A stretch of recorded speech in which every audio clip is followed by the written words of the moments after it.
You ever feel it? That constant low-grade buzz of anxiety? That feeling that you're always plugged in but never really there? Like you're just running on this hamster wheel of notifications and deadlines and goals, but you never actually arrive anywhere peaceful? Yeah, if that sounds familiar, you are definitely not alone. It's kind of the background noise of modern life. So let's just start with the most obvious culprit, right? Our phones.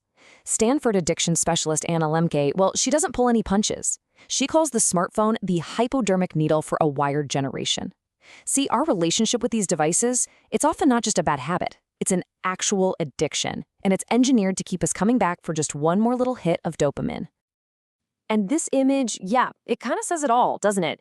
We get tangled up, just falling into this little black mirror in our hands, always chasing that next notification, that next like, that fleeting sense of, I don't know, connection.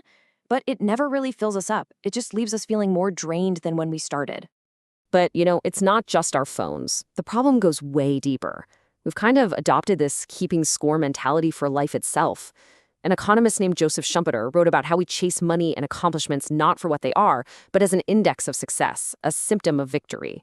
It's like we're playing a game we can never really win. But here's the thing. All this frantic chasing on the outside, it's often just a cover. It's a way for us to avoid dealing with our own unruly inner world. And this is a really crucial insight from a lot of psychological research. That relentless drive to just work, that workaholism that our culture sometimes celebrates as ambition, so often it's not about success at all. It's a coping mechanism.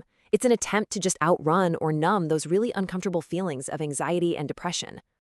And if you think this inner chaos is some new 21st century problem, well, just listen to this description of anger. It sounds intense, right? The blazing eyes, the quivering lips, the hissing breath. That wasn't written last week. It's from the Roman philosopher Seneca, almost 2,000 years ago. The tech has changed for sure, but the raw, chaotic emotions inside of us, they are exactly the same. Which, it raises a really powerful question. If the problem is ancient, could the solution be ancient too? This idea points us toward a totally different kind of fix, wisdom from the ancients. This gets to the absolute heart of it. What if we've been trying to solve these timeless human struggles with all the wrong tools? What if our modern anxieties aren't new at all, but just ancient problems wearing a new disguise? And it's not some fringe idea. Modern thinkers, like Arthur Brooks here, are making this exact point. They're realizing that our modern approach to happiness, chasing pleasure, avoiding pain, racking up successes, it's just fundamentally broken. We need a better framework. And it turns out one has been sitting there waiting for us this whole time. The original guides were these guys, thinkers from ancient Greece and Rome. And they weren't just thinking abstract thoughts. They were like practical psychologists. They were wrestling with the exact same questions about anxiety and purpose and distraction that we are. And they created what is essentially a user's manual for the human mind. So what does this manual actually say? How can their insights help us deal with our crazy world? Well, let's take a look at their blueprint for tranquility. Okay, so Aristotle kicks things off by totally flipping our idea of happiness on its head. He called it eudaimonia, and it is not a good feeling you chase, and it's not some destination you finally get to. He said it's an activity. It's about human flourishing that comes from living a life of purpose and virtue and excellence in your actions. It's all about what you do, not about what you have. Then you get the Stoics, like Seneca and Marcus Aurelius, and they built on this idea, creating this incredible contrast with how we usually think today. So on one side, you have the world's view. Happiness is all about externals, money, status, pleasure. You are what you have, and you should avoid pain at all costs. But the Stoics' view flips the script entirely. They say happiness comes from your internal world, your virtue, your reason, your self-control. You aren't what you have. You are how you choose to respond. And challenges? Oh, you don't run from them. You use them as a chance to practice being a better person.